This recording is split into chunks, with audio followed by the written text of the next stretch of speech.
नमस्कार। मैं एक बार फिर से आ गया हूँ आप सभी के सामने, आप लोगों का फेवरेट यूट्यूब चैनल अध्ययन अकेडमी में। तो इसके पहले हम लोगों का बहुत सारा वीडियो गया था, बीच में नया सेशन का स्टार्टिंग के काम वगैरह में हल्का सा शेड्यूल बिजी हो गया था और इसी के चलते हम लोगों का वीडियो का जो भी प्रोवाइडेशन था वो रुक गया था। अब हम एक बार फिर से आप लोगों के साथ स्टार्ट करते हैं अपना ये ऑनलाइन सेशन। आज का मेरा टॉपिक है क्लास 10th के लिए।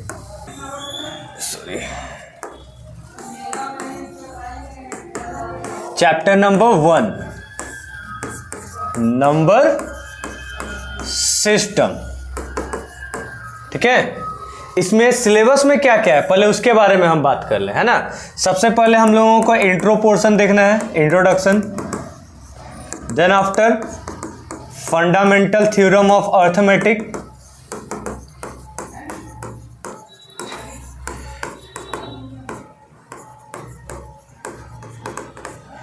लास्ट टॉपिक है हम लोगों का इरेशनल नंबर प्रूफ, है ना। बेसिकली इतना ही देखना है। एक और सप्लीमेंट टॉपिक हम लोग देखेंगे, Euclid division lemma. Euclid division lemma, है ना। तो देखते हैं जितना ही पॉसिबल हो पाएगा उतना हम लोग करने का कोशिश करते हैं। आइए, तो सबसे पहले यहाँ पे हम बात करें हम लोगों का नंबर सिस्टम क्या होता है उसके बारे में देखेंगे हम।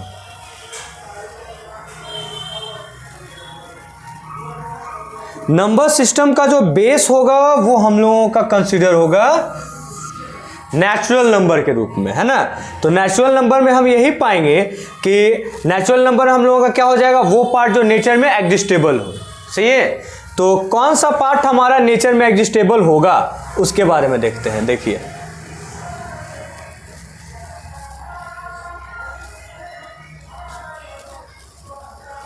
ये पेड़ है ना। इसका हाइट जो है जब भी होगा पॉजिटिव में ही होगा। क्या ऐसा पॉसिबल है कि इस पेड़ का हाइट 0 हो जाए या फिर नेगेटिव हो जाए, है ना। तो 0 या फिर नेगेटिव भी पॉसिबल नहीं है ना। तो इस स्थिति में क्या किया जाए, तो अगर ये पॉजिटिव होगा तभी ये नेचर में एग्जिस्टेबल होगा, नेगेटिव होगा तो क्या हो जाएगा। अगर ये नेगेटिव होता है तो इस तरह का पेड़ हमें एज्यूम करना होगा, है ना। रूट ऊपर, बाकी ब्रांचेस नीचे, जो नेचर में नॉन एग्जिस्टेबल पार्ट माना जाता है। इसीलिए यहां पे हम लोगों को कंसीडर करना होगा कि हमारा जो नेचुरल नंबर है वो क्या हो जाएगा, पॉजिटिव नंबर्स कैरी करने वाला पार्ट होगा। फिर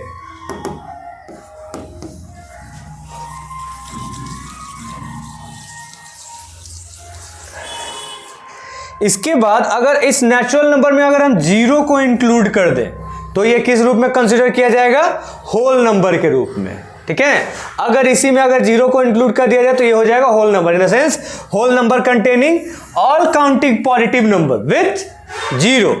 फिर इसमें अगर हम ये नेगेटिव वैल्यू को अगर इंक्लूड कर दें तो ये हो जाएगा इंटीजर। अगर हम इस fractional value either in positive negative जो भी हो सभी को अगर इंक्लूड कर दें तो ये हो जाएगा रैशनल नंबर, है ना। अब रैशनल नंबर तो हो गया, लेकिन इसमें हम लोग का नंबर सिस्टम क्या हो जाएगा उसके बारे में बात करते हैं। इसी पोर्शन में अगर हम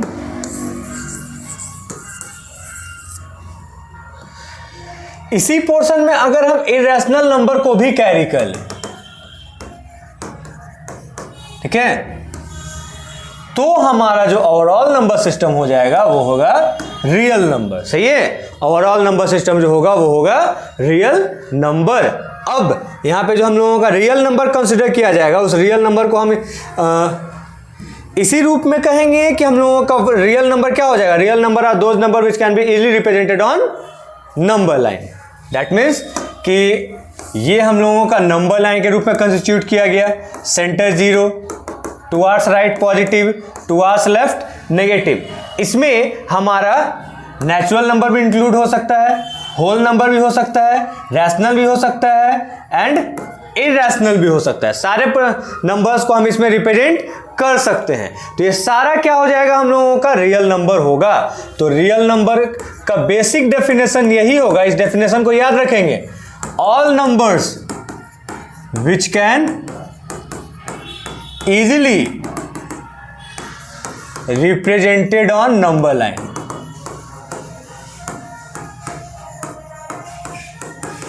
है ना, all the numbers which can easily represented on number line must be constitute as a real number. क्या ऐसा कोई है जिसे नंबर लाइन में रिप्रेजेंट नहीं कर सकते हैं? आइए देखते हैं ऐसा कौन सा नंबर है इसको हम नंबर लाइन में रिप्रेजेंट नहीं कर पाएंगे। तो उसे हम क्या नाम देंगे? Imaginary number. इमेजिनरी नंबर हम लोगों का दो नंबर है, इसे हम नंबर लाइन में रिप्रेजेंट नहीं कर सकते हैं। क्या होगा रियल नंबर, क्या होगा इमेजिनरी नंबर, वो सभी के बारे में एक एक करके हम क्लासिफिकेशन देखें। Real number and imaginary number. मेरे अनुसार इसका की फैक्ट है अंडर रूट एम वाला पार्ट। अगर इस चीज को हम समझ गए रियल और इमेजिनरी बहुत आसानी से हम अंतर समझ सकते हैं। तो इसमें रियल नंबर में हम लोगों का बेसिकली दो पार्ट कैरी किया जाएगा, पहला rational and second one is irrational. अब रैशनल में अंडर रूट एम आएगा, इरैशनल में भी अंडर रूट एम आएगा, लेकिन रैशनल में जो एम होगा वो क्या हो जाएगा? परफेक्ट स्क्वायर, है ना। इसमें जो हम लोगों का एम होगा वो क्या हो जाएगा? Non perfect square. इस चीज को याद रखेंगे। जैसे अंडर रूट 4 क्या हो जाएगा? 2, अंडर रूट 9 क्या हो जाएगा? 3। तो ये सारा क्या हो गया? Rational number. इसके अलावा भी और हो सकता है, बट एज अ की फैक्ट के रूप में इसको हम लोग कंसिडर कर सकते हैं। इसी के अलावा यहाँ पे under root 3, under root 5, under root 6, under root 7 dot dot, ये सारा क्या हो जाएगा? नॉन परफेक्ट स्क्वायर है, सारा हम लोगों का इरेशनल हो जाएगा और सभी को हम नंबर लाइन में रिप्रेजेंट कर सकते हैं। फिर इमेजिनरी नंबर के रूप में इसमें आ जाएगा अंडर रूट माइनस एम, है ना। चाहे एम हम लोगों का कोई भी वैल्यू हो, एम क्या हो जाए? एनी वैल्यू हो जाए, कोई भी वैल्यू अगर अंडर रूट में माइनस के रूप में कंसीडर किया जाएगा तो ये हम लोगों का इमेजिनरी नंबर होगा। इसे नंबर लाइन में रिप्रेजेंट कभी भी नहीं कर पाएंगे, ठीक है। इस चीज को याद रखना होगा। आइए इसके बाद हम लोगों का नेक्स्ट टॉपिक क्या था?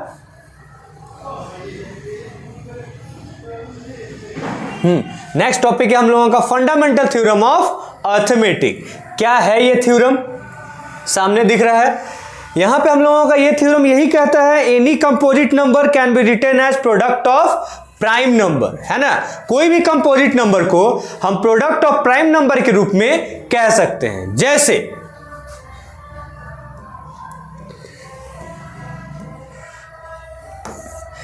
हम लोगों का हो जाएगा ये सामने ही एग्जांपल दिख रहा है 140, ठीक है।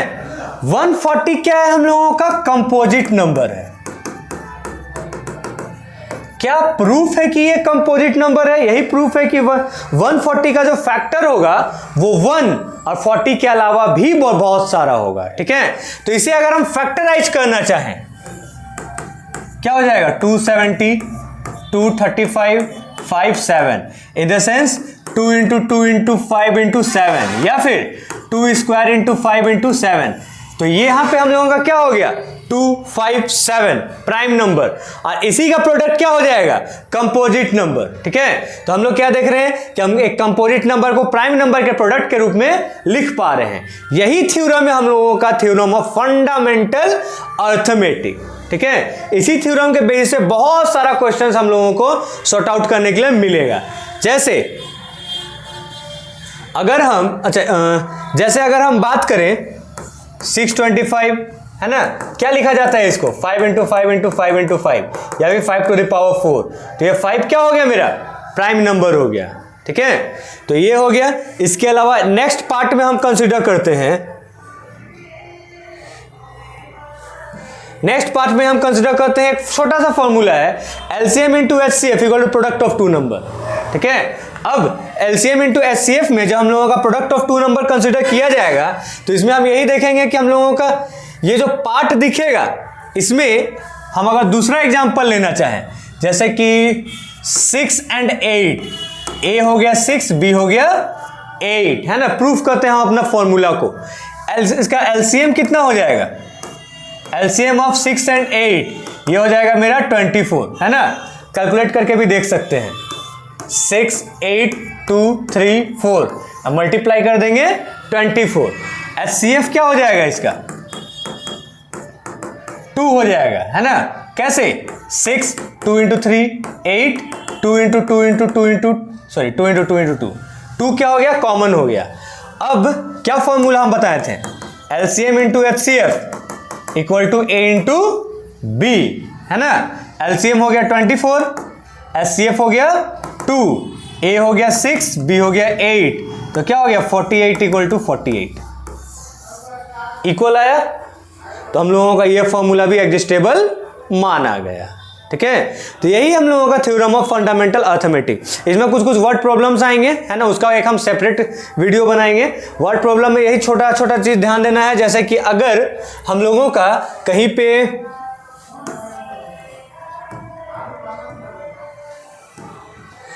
पे भी अगर हम लोगों को किसी वर्ड प्रॉब्लम में अगर मिनिमम दिखे, लोवेस्ट दिखे, तो ये इस कंडीशन में हम लोग LCM की तरफ इंडिकेट करेंगे, या फिर मैक्सिमम दिखे या फिर हाईएस्ट दिखे तो इसमें हम HCF के ऊपर इंडिकेट करेंगे, सॉरी HCF। तो ये की फैक्ट है ना, इसी को ध्यान रखेंगे, सारा वर्ड प्रॉब्लम बहुत इजीली बन जाएगा। क्या वर्ड प्रॉब्लम में आता है, सेपरेट वीडियो उसका किया जाएगा। अभी हम नेक्स्ट टॉपिक में इन करते हैं।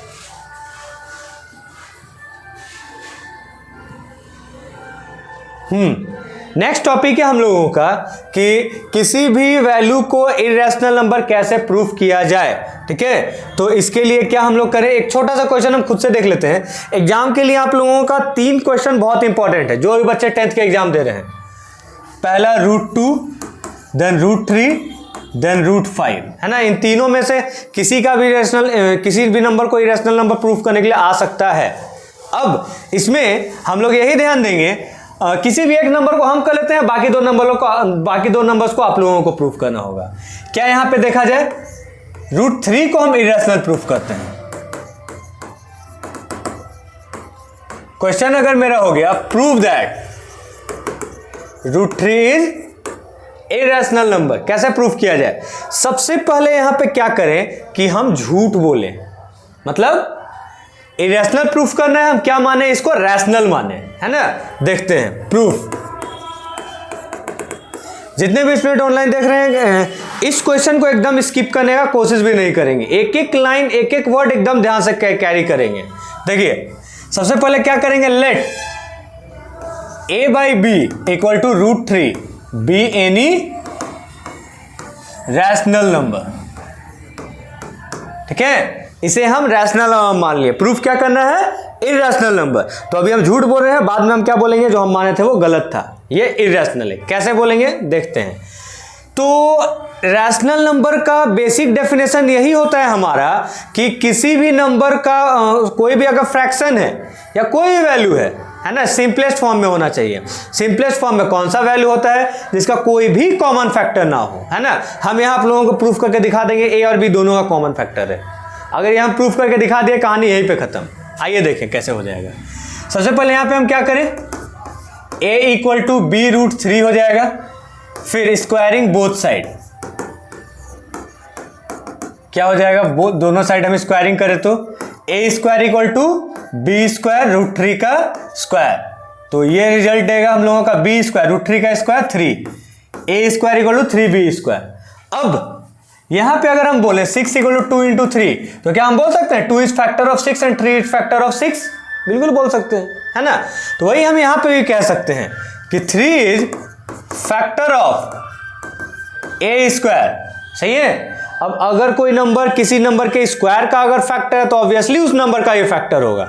छोटा सा एग्जांपल से बात करें हम, 2 जो है 16 का फैक्टर है, तो 16 किसका स्क्वायर है, 4 का, 100% 2 मेरा 4 का भी फैक्टर होगा, ठीक है। वही यहां पे भी लिखेंगे 3 is also factor of A, है ना। हम A का फैक्टर 3 प्रूफ किए, हम ये भी प्रूफ करके देंगे कि B का ही फैक्टर 3 है, तभी हम बोलेंगे कॉमन फैक्टर है। आइए कैसे करेंगे देखते हैं।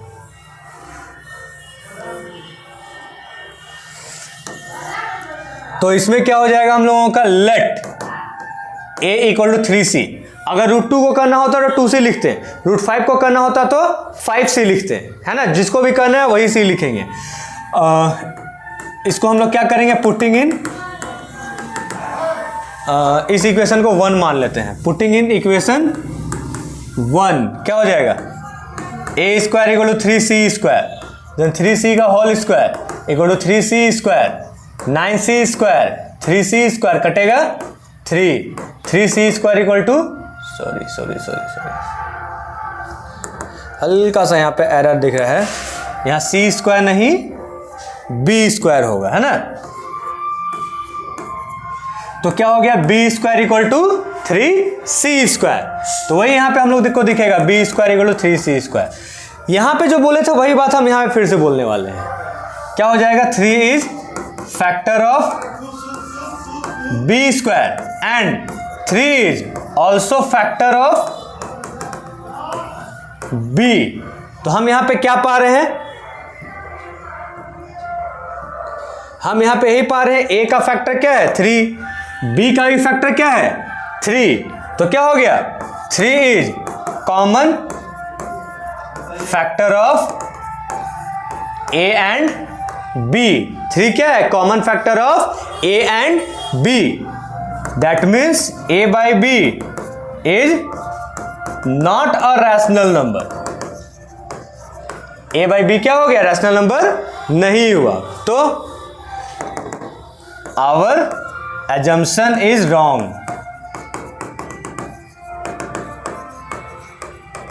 ठीक है, जो हम लोग माने थे वो गलत है, तो क्या हो जाएगा, hence a by b equal to √3 is an irrational number.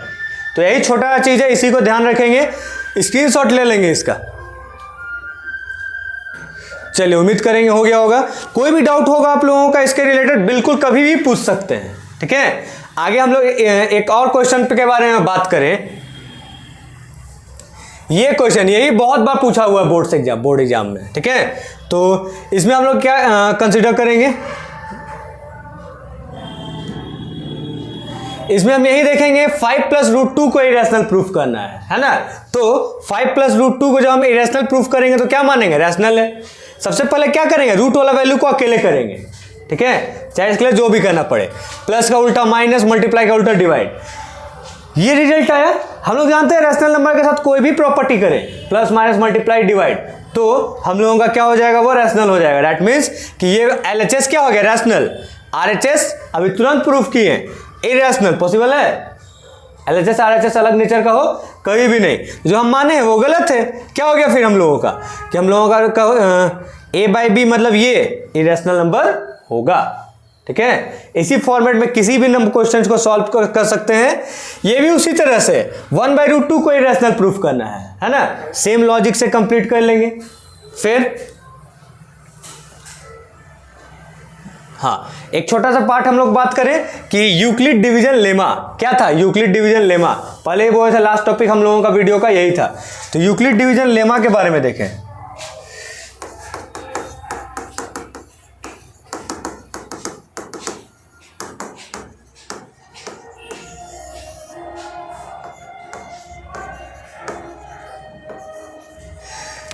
यही dividend equal to division into quotient plus remainder बचपन में पढ़े थे हम लोग।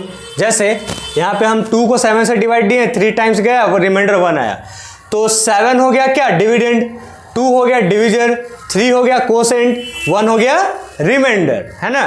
तो बस इसी सीक्वेंस में हम लोग काम करेंगे। इतना चीज याद रखेंगे कि जो हम लोगों का रिमाइंडर होगा, रिमाइंडर हमेशा 0 के बराबर या उससे बड़ा होगा और वो हमेशा डिविडेंड से छोटा होगा। तो बस इसी नेचर के साथ एक छोटा सा क्वेश्चन से बात करें हम लोग कि प्रूफ करना है 6³ + 1, 6³ + 3, 6³ + 5 हम लोगों का पॉजिटिव और इंटीजर है। कैसे प्रूफ करेंगे, तो प्रूफ करने के लिए हम लोग क्या देखेंगे,